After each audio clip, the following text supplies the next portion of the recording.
നമസ്കാരം സുഹൃത്തുക്കളെ, tips and ട്രിക്സിലേക്ക് ഏവർക്കും സ്വാഗതം. അപ്പൊ ഞാനിത് ഈ വീഡിയോ ചെയ്യുന്നത് നമ്മുടെ 30 ദിവസത്തെ ഡിഗ്രി ലെവൽ പ്രിലിംസിന്റെ ടൈം ടേബിൾ തന്നിട്ടുണ്ടായിരുന്നു. അപ്പൊ അത് വെച്ചിട്ടുള്ള ക്ലാസ്സുകളും ടെസ്റ്റുമാണ് ഇപ്പൊ നമ്മുടെ ചാനലിൽ കണ്ടിന്യൂ ചെയ്തു പോകുന്നത്. അപ്പൊ ഈ 30ാമത്തെ ദിവസം എന്ന് പറയുന്നത് മെയ് മാസം 21 അപ്പൊ മെയ് 21 കൊണ്ട് നമ്മൾ 30 ഡേയ്സ് ടൈം ടേബിൾ കംപ്ലീറ്റ് ചെയ്യുകയാണ്. അപ്പോൾ ഈ 30 ദിവസത്തെ ടൈം ടേബിൾ കഴിഞ്ഞാൽ ഇനി എന്ത് എന്നുള്ളൊരു ചോദ്യമാണ് നമ്മുടെ മുന്നിലുള്ളത്. അപ്പോൾ നിങ്ങൾക്കും നിങ്ങളുടെ ഒപ്പീനിയൻ പറയാൻ കൂടി വേണ്ടിയാണ് ഞാൻ ഈ വീഡിയോ ചെയ്തിരിക്കുന്നത്. അപ്പോൾ എൻ്റെ മനസ്സിലുള്ള കുറച്ച് പ്ലാൻസ് ആണ് ഈ വീഡിയോയിലൂടെ പങ്കുവെക്കുന്നത്. അപ്പോൾ എല്ലാവർക്കും വീഡിയോയിലേക്ക് സ്വാഗതം. അപ്പോൾ ഞാൻ പറഞ്ഞതുപോലെ 30ാമത്തെ ഡേ എന്ന് പറയുന്നത് മെയ് 21 ആവുമ്പോഴത്തേക്കും ഞാൻ ടൈം ടേബിൾ ഇട്ടത് മെയ് 22 എക്സാം എന്നുള്ള രീതിയിലാണ്. മെയ് 21 തീരുന്ന രീതിയിൽ 30 ഡേയ്സ് ടൈം ടേബിൾ ഇട്ടത്. ഇന്ന് വരെ അതിന് ഒരു മുടക്കവും ഇല്ലാതെ എല്ലാ ദിവസവും ടെസ്റ്റ്, എല്ലാ ദിവസവും വീഡിയോസ് അപ്ലോഡ് ചെയ്ത് തന്നെയാണ് പോയിരിക്കുന്നത്. അപ്പൊ ഈ ഒരു സപ്പോർട്ട് തുടർന്നും ഈ ചാനലിൽ വേണം, എനിക്ക് വേണം എന്ന് പ്രതീക്ഷിക്കുന്നു. അപ്പൊ ഈ 30 ദിവസം കഴിഞ്ഞിട്ട് എൻ്റെ ഒപ്പീനിയൻ, കുറച്ച് പ്ലാൻസ് എൻ്റെ മനസ്സിലുണ്ട്. അപ്പോൾ അതെന്തൊക്കെയാണെന്ന് പറയാം. ഞാൻ ഒന്ന് ഉദ്ദേശിക്കുന്നത് റിവിഷനാണ്. അതായത് ഈ 30 ദിവസത്തെ നമ്മുടെ ഈ ടൈം ടേബിൾ ഉണ്ടല്ലോ, ഈ ടൈം ടേബിളിലെ ഓരോ ടോപ്പിക്, അപ്പം ഡേ 1 എടുത്തു. ഡേ 1 നമ്മൾ തന്ന ടോപ്പിക്കില് കുറച്ച് ബുദ്ധിമുട്ടായിട്ടുള്ള ടോപ്പിക് എടുത്തിട്ട് അത് റിവൈസ് ചെയ്യുക. ഓക്കെ, റിവൈസ് ചെയ്യുക എന്ന് ഉദ്ദേശിക്കുന്നത് PYQസും മറ്റ് ഇമ്പോർട്ടൻറ്റ് ചോദ്യങ്ങളുമായിട്ടുള്ള ഒരു ഡിസ്കഷനാണ് ഉദ്ദേശിക്കുന്നത്.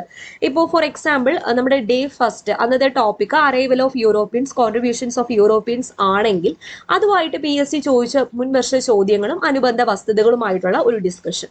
ഓക്കെ, അതാണ് ഞാൻ റിവിഷൻ കൊണ്ട് ഉദ്ദേശിക്കുന്നത്. അപ്പൊ അന്നേ ദിവസം GKയുടെ റിവിഷൻ ആകാം, അല്ലെങ്കിൽ കമ്പ്യൂട്ടർ സയൻസ് ആകാം, അല്ലെങ്കിൽ ഇംഗ്ലീഷ് ആകാം, മാത്സ് ആകാം, ഏതെങ്കിലും റിവിഷൻ ആകും. ഓക്കെ, അപ്പോൾ ഈ സിലബസ് ഓറിയന്റഡ് റിവിഷൻ ആണ് ഞാൻ ഒന്ന് ഉദ്ദേശിക്കുന്നത്. രണ്ടാമത്തത് LDC ആൻഡ് LGS മെയിൻസിന് വേണ്ടിയിട്ട് പുതിയൊരു ടൈം ടേബിൾ തന്നിട്ട് അത് വെച്ചിട്ടുള്ള ക്ലാസ് മുന്നോട്ട് കൊണ്ടുപോവുക എന്നാണ് ഉദ്ദേശിക്കുന്നത്. അപ്പൊ LDC ആൻഡ് LGS മെയിൻസിന്റെ സിലബസ് നമുക്ക് വന്നിട്ടില്ല. എന്നിരുന്നാൽ കൂടി നമ്മുടെ ഡിഗ്രി ലെവൽ സിലബസ് തന്നെയായിരിക്കും അതിന്റെയും സിലബസ്. അതിനൊരു പുതിയ ടൈം ടേബിൾ എന്നുള്ള രീതി കുറച്ചും കൂടെ സമയം തന്നെ. ഇതിപ്പോ നമ്മൾ 30 ദിവസം എന്നുള്ളത് ഒരു ചുരുങ്ങിയ സമയമായിരുന്നു. അപ്പോൾ നമുക്ക് കുറച്ചൊക്കെ പോർഷൻസ് ഭയങ്കര ടൈറ്റ് ആയിട്ടുള്ള ടൈമിൽ പഠിക്കേണ്ടിയൊക്കെ വന്നിട്ടുണ്ട്. അപ്പം അടുത്ത ടൈം ടേബിൾ ആകുമ്പോഴത്തേക്കും നമുക്ക് കുറച്ചും കൂടെ സമയം ഉള്ളത് കൊണ്ട് കുറച്ചും കൂടെ ലാവിഷ് ആയിട്ടുള്ള ടൈം ടേബിൾ തന്നിട്ട് അങ്ങനെ മുന്നോട്ട് പോകാം എന്നാണ് അടുത്തൊരു പ്ലാൻ. ഇതൊക്കെ നിങ്ങളുടെ ഒപ്പീനിയൻ പറയണം. നിങ്ങൾക്ക് ആദ്യം എന്താണ് വേണ്ടത് എന്നുള്ളത് പറയണം. അപ്പൊ എന്റെ മനസ്സിലുള്ള പ്ലാൻസ് ആണ് ഞാൻ ഈ പറയുന്നത്. അടുത്തതെന്ന് പറയുന്നത് സിലബസ് വൈസ് ക്ലാസ് ആണ്. നമ്മൾ ഈ ഡിഗ്രി ലെവൽ പ്രിലിംസിന്റെ സിലബസ് ഓറിയന്റഡ് ഞാൻ ഒരുപാട് ക്ലാസ്സുകൾ അപ്ലോഡ് ചെയ്തിട്ടുണ്ട്. അതിൽ അപ്ലോഡ് ചെയ്യാത്ത കുറച്ച് പോർഷൻസ് ഉണ്ട്. അതായത് സ്പോർട്സ്, സാംസ്കാരികം ഞാൻ മുൻവർഷ ചോദ്യങ്ങൾ ചെയ്തിട്ടുണ്ട്. പക്ഷെ അതിന്റെ ഓരോ ടോപ്പിക്കായിട്ട് ഞാൻ ചെയ്തിട്ടില്ല. അപ്പൊ അങ്ങനത്തെ സിലബസ് ഞാൻ ചെയ്യാത്ത സിലബസ് വൈസ് ക്ലാസ് റൂം സെഷനായിട്ട് കണ്ടിന്യൂ ചെയ്യുക. അതാണ് 3ാമത്തെ പ്ലാൻ. 4ാമത്തെ പ്ലാൻ എന്ന് പറയുന്നത് SCRT ക്ലാസ്സസിന് കോൺസെൻട്രേഷൻ കൊടുക്കുക. അതായത് SCRT ടോപ്പിക് എന്ന് പറയുമ്പോഴത്തേക്കും സയൻസ് ഒക്കെ നമ്മൾ ചെയ്ത് തുടങ്ങിയതേ ഉള്ളൂ. ഹ്യൂമൻ ബോഡി ചെയ്തു, അതുപോലെ സയൻസ് ആൻഡ് ടെക്നോളജി ചെയ്തു, അത് മാത്രമേ ചെയ്തിട്ടുള്ളൂ. പിന്നെ ഫിസിക്സ്, അതിൽ 2-3 പോർഷൻസ് ചെയ്തിട്ടുണ്ട്. അപ്പോൾ അത് ഒന്ന് മുന്നോട്ട് കൊണ്ടുവരാം. അതാണോ നിങ്ങൾക്ക് ആദ്യം വേണ്ടത് എന്നൊക്കെ നിങ്ങൾ പറയണം. പിന്നെ ക്ലാസ് റൂം സെഷൻസിന് കൂടുതൽ ഇമ്പോർട്ടൻസ് കൊടുക്കുക. ക്ലാസ് റൂം സെഷൻസ് എന്ന് ഉദ്ദേശിക്കുന്നത് നമ്മൾ ബോർഡിൽ എഴുതിയുള്ളൊരു രീതിക്ക് ഇമ്പോർട്ടൻസ് കൊടുക്കുക. അടുത്ത ഒരു പ്ലാൻ എന്ന് പറയുന്നത് ഇംഗ്ലീഷ് PYQ ഡിസ്കഷൻ ആണ്. ഇംഗ്ലീഷ് PYQ ഡിസ്കഷൻ അടുത്തടുത്ത ദിവസങ്ങളിൽ തന്നെ അപ്ലോഡ് ചെയ്യണമോ അത് പറയുക. അതാണോ ആദ്യം സ്റ്റാർട്ട് ചെയ്യേണ്ടത് എന്നാണ് ഞാൻ ഉദ്ദേശിക്കുന്നത്. അതുപോലെ തന്നെ മലയാളം PYQ ഡിസ്കഷൻ നിങ്ങൾ എൻ്റെ ചാനലിൽ മുന്നേ കണ്ടിട്ടുണ്ടെങ്കിൽ നിങ്ങൾക്ക് മനസ്സിലാവും. PYQ എന്ന് പറയുമ്പോഴത്തേക്കും ക്വസ്റ്റ്യൻ ആൻസർ എന്ന് പറഞ്ഞു പോകുന്ന രീതിയല്ല. ഒരു ക്വസ്റ്റ്യൻ പറഞ്ഞാൽ അത് എന്തുകൊണ്ട് അങ്ങനെ വന്നു, പിന്നെ അതുമായിട്ട് റിലേറ്റ് ചെയ്തിട്ടുള്ള ക്വസ്റ്റ്യൻസും ഞാൻ പറയുന്നുണ്ട്. അതാണ് നമ്മുടെ PYQ ഡിസ്കഷൻ. ഏറ്റവും യൂസ്ഫുൾ ആയിട്ടുള്ള മെത്തേഡും അത് തന്നെയാണ്. അല്ലാതെ ക്വസ്റ്റ്യൻ ആൻസർ അതൊരു നല്ലൊരു രീതിയല്ല. കാരണം എങ്ങനെയാണ് ആൻസർ വന്നതെന്ന് നമുക്ക് അറിയണം. അപ്പൊ ആ ഒരു തരത്തിൽ ഇംഗ്ലീഷ്, അതുപോലെ മലയാളം, അതിന്റെ PYQ ഡിസ്കഷൻ. പിന്നെ മാത്സിന്റെ സിലബസ് വൈസ് ക്ലാസ്. മാത്സിന്റെ സിലബസ് വൈസ് ക്ലാസ് ഞാൻ അപ്ലോഡ് ചെയ്തപ്പം, ഫോർ എക്സാമ്പിൾ ഞാൻ കോമ്പൗണ്ട് ഇൻട്രസ്റ്റ് അപ്ലോഡ് ചെയ്തിട്ടുണ്ടായിരുന്നു. അപ്പൊ അതിന് റെസ്പോൺസ് വളരെ കുറവായിരുന്നു. അപ്പൊ എനിക്ക് തോന്നുന്നു നിങ്ങൾക്ക് മാത്സ് അധികം ക്ലാസ് വേണ്ട എന്ന് തോന്നിയത് കൊണ്ടാണ് ഞാൻ മാത്സ് പിന്നെ അപ്ലോഡ് ചെയ്യാത്തത്. അപ്പോൾ വേണം എന്നുള്ളവർ കമന്റ് ചെയ്യുക. നിങ്ങളുടെ മെജോറിറ്റി ഒപ്പീനിയൻ നോക്കിയിട്ട് മാത്സ് സിലബസ് വൈസ് ആയിട്ട് തന്നെ മെന്റൽ എബിലിറ്റിയും അതുപോലെ തന്നെ മാത്സ് ആപ്റ്റിറ്റ്യൂഡും ഞാൻ എടുത്തു തരുന്നതാണ്. അത് പറയുക. കറണ്ട് അഫയേഴ്സിന്റെ സെഷൻ. കറണ്ട് അഫയേഴ്സ് നമ്മൾ ഇടയ്ക്കൊന്ന് നിർത്തി വെച്ചേക്കുമായിരുന്നു.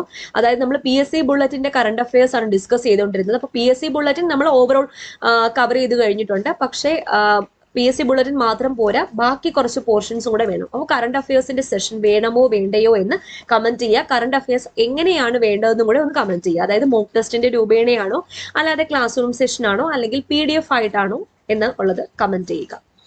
അടുത്തത് നമ്മുടെ ഡിഗ്രി ലെവൽ പ്രിലിംസിന്റെ സിലബസിലെ ഓരോ ടോപ്പിക് ആയിട്ട് എടുത്ത് അതിന്റെ PYQ ഡിസ്കഷൻ. അതായത് ഫോർ എക്സാമ്പിൾ ഞാൻ ഈ യൂറോപ്യൻസിന്റെ ആഗമനം അതിന്റെ ഒരു PYQ ചെയ്തിട്ടുണ്ടായിരുന്നു. അപ്പൊ ആ PYQ പറയുമ്പോഴത്തേക്കും PSC മുൻവർഷം ചോദിച്ച ചോദ്യവും കൂടാതെ അതുമായിട്ട് റിലേറ്റ് ചെയ്തിട്ടുള്ള ഫാക്ട്സുമാണ് പറഞ്ഞു പോയത്. അങ്ങനെ ഓരോ ടോപ്പിക്കായിട്ട് എടുത്തിട്ട് അതിന്റെ PYQവും മുൻവർഷ ചോദ്യവും അതുപോലെ അതിന്റെ വിശകലനം അനുബന്ധ വിവരങ്ങളും ആണോ വേണ്ടത് അതൊന്ന് കമന്റ് ചെയ്യുക. ഇതൊക്കെ ജസ്റ്റ് ഒന്ന് മൈൻഡിൽ വെച്ചിട്ട് വേണം നിങ്ങൾ കമന്റ് ചെയ്യാൻ കേട്ടോ. അല്ലാതെ ചാടിക്കറി കണ്ടിട്ട് പറയരുത്. നിങ്ങൾക്ക് ഏറ്റവും കൂടുതൽ ആവശ്യം ഏത് ടോപ്പിക്കാണോ അത് വേണം ആദ്യം പറയാം. അടുത്തത് SCRT ബേസ്ഡ് ക്ലാസ്സസ്. നമുക്കറിയാം ഇക്കഴിഞ്ഞ 12th ലെവൽ എക്സാം എടുത്തു കഴിഞ്ഞു കഴിഞ്ഞാൽ നമ്മുടെ സിലബസിലുള്ള എല്ലാ ടോപ്പിക്കും SCRT ടെക്സ്റ്റ് ബുക്കിലുള്ളത് തന്നെയാണ്. അപ്പൊ അതിന്റെ ഒരു സെഷൻ ഞാൻ ഇൻപുട്ട് ഡിവൈസ് എടുത്തിട്ടുണ്ടായിരുന്നു SCRT ബേസ്ഡ് ആയിട്ടുള്ള അത്. അപ്പൊ ആ ക്ലാസ്സിൽ നിന്നാണ് ബയോമെട്രിക് സ്കാനർ എന്ന് പറയുന്ന ചോദ്യം PSC ചോദിച്ചത്. അപ്പൊ അതുപോലെ IT SCRT ബേസ്ഡ് ക്ലാസ്സസ് വേണമോ വേണ്ടയോ എന്ന്, ഉടനടി വേണമോ വേണ്ടയോ എന്നാണ് ഞാൻ ചോദിക്കുന്നത്. ആദ്യം ഏത് സ്റ്റാർട്ട് ചെയ്യണമെന്ന്. അതുപോലെ Malayalam SCRT, English SCRT. English SCRTയും മലയാളം SCRTയും പറയുമ്പോഴത്തേക്കും അർത്ഥങ്ങൾ, സിനോണിംസും ആന്റോണിംസിനും കുറച്ച് ഇമ്പോർട്ടൻസ് കൊടുക്കണം. അത് നമ്മൾ ഒന്ന് അവിടെ നിർത്തിയേക്കുന്ന ഒരു സംഭവമാണ്. അപ്പൊ അതിന് കുറച്ച് ഇമ്പോർട്ടൻസ് കൊടുത്ത് നോക്കണമോ വേണ്ടയോ എന്ന് കമന്റ് ചെയ്യാം. അപ്പൊ 30 ദിവസം കഴിഞ്ഞിട്ട് എന്താണ് അടുത്ത നിങ്ങൾ ഉദ്ദേശിക്കുന്നത്, നിങ്ങളുടെ ഒപ്പീനിയൻ ആണ് ഞാൻ ചോദിക്കുന്നത്. അപ്പൊ ഇത് നല്ലൊരു അവസരമാണ്. താഴെ കമന്റ് ചെയ്തോളൂ. ഞാൻ എല്ലാ കമന്റ്സും നോക്കുന്ന ഒരാളാണ്, റിപ്ലൈയും ചെയ്യാം. ഓക്കെ, അപ്പോൾ ഇങ്ങനൊരു വീഡിയോ ഒരുപാട് പേര് ആഗ്രഹിച്ചൊരു വീഡിയോ ആയിരിക്കും. നിങ്ങൾക്ക് എന്നോട് പറയാനുള്ള കാര്യങ്ങൾ. അപ്പോൾ കമന്റ്സ് ഓൾവേസ് വെൽക്കം. അപ്പോൾ എല്ലാവരും നന്നായിട്ട് തന്നെ പഠിക്കുക. ഇപ്പൊ കൊറോണ, മഴ എന്നൊക്കെ പറഞ്ഞുകൊണ്ട് പഠനം ഒന്നും മാറ്റി വെക്കരുത്. അതൊക്കെ എപ്പോഴും വരും കേട്ടോ. അപ്പോൾ ഈ ഒരു സാഹചര്യം, ഈ നിമിഷവും കടന്നു പോകും എന്ന് പറയുന്നത് പോലെ എല്ലാവരും നന്നായിട്ട് പഠിക്കുക. നമുക്ക് നല്ലൊരു ഫ്യൂച്ചർ തന്നെ സ്വപ്നം കണ്ട് നന്നായിട്ട് പഠിച്ച് മുന്നേറാം. അപ്പോൾ എല്ലാവർക്കും ഓൾ ദി ബെസ്റ്റ്. വീഡിയോ ഇഷ്ടപ്പെട്ടാൽ ഉറപ്പായിട്ട് ലൈക്ക് ചെയ്യുക. വീണ്ടും കാണാം. Thank you.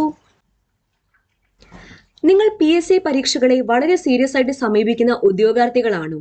എങ്കിൽ നിങ്ങൾക്ക് മികച്ച റാങ്ക് നേടാൻ പറ്റിയ ഒരു ആപ്പ് ഞാൻ പരിചയപ്പെടുത്തി തരാം. അൺഅക്കാഡമി. അൺഅക്കാഡമി ഇന്ത്യയിലെ നമ്പർ 1 ഓൺലൈൻ എഡ്യൂക്കേഷൻ പ്ലാറ്റ്ഫോം ആണ്. അൺഅക്കാഡമിയിൽ കേരള PSCക്ക് വേണ്ടിയിട്ട് നല്ല അടിപൊളി കോഴ്സുകളാണ് പൊക്കോണ്ടിരിക്കുന്നത്. അപ്പോൾ അൺഅക്കാഡമിയിലെ കോഴ്സുകളെല്ലാം 10% ഡിസ്കൗണ്ടോടുകൂടി കിട്ടാൻ ഞങ്ങളുടെ കോഡായ ടിപ്സ് ആൻഡ് ട്രിക്സ് യൂസ് ചെയ്താൽ നിങ്ങൾക്ക് 10% ഡിസ്കൗണ്ടോടുകൂടി എല്ലാ കോഴ്സും കാണാൻ സാധിക്കുന്നതാണ്.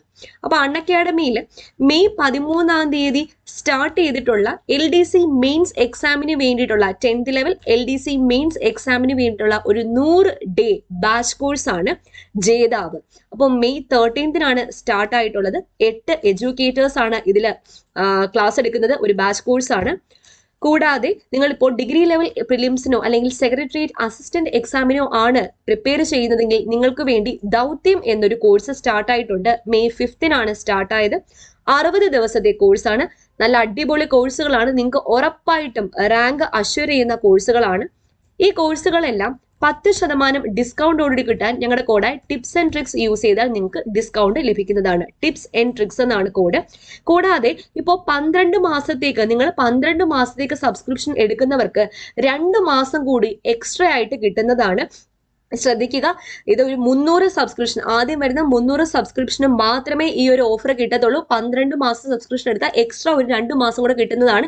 ഇതും 10% ഡിസ്കൗണ്ടോട് കിട്ടാൻ ഞങ്ങളുടെ കോഡായ ടിപ്സ് ആൻഡ് ട്രിക്സ് യൂസ് ചെയ്യുക. ഇത് മെയ് 15 വരെയുള്ളൂ അതിന്റെ വാലിഡിറ്റി. എത്രയും പെട്ടെന്ന് സബ്സ്ക്രിപ്ഷൻ എടുക്കാൻ നോക്കാം. അപ്പോൾ ഇതാണ് പ്രൈസ് ഡ്രോപ്പ് എന്ന് പറയുന്നത്. ഇപ്പൊ നിങ്ങൾക്ക് ഒരു മാസത്തെ 1700 ആണെങ്കിൽ ഞങ്ങളുടെ കോഡായ ടിപ്സ് ആൻഡ് ട്രിക്സ് യൂസ് ചെയ്യുകയാണെങ്കിൽ 10% കഴിഞ്ഞിട്ട് 1530 രൂപ കൊടുത്താൽ മതിയായിരിക്കും. അപ്പോൾ കോഡ് മറക്കണ്ട, ടിപ്സ് ആൻഡ് ട്രിക്സ്.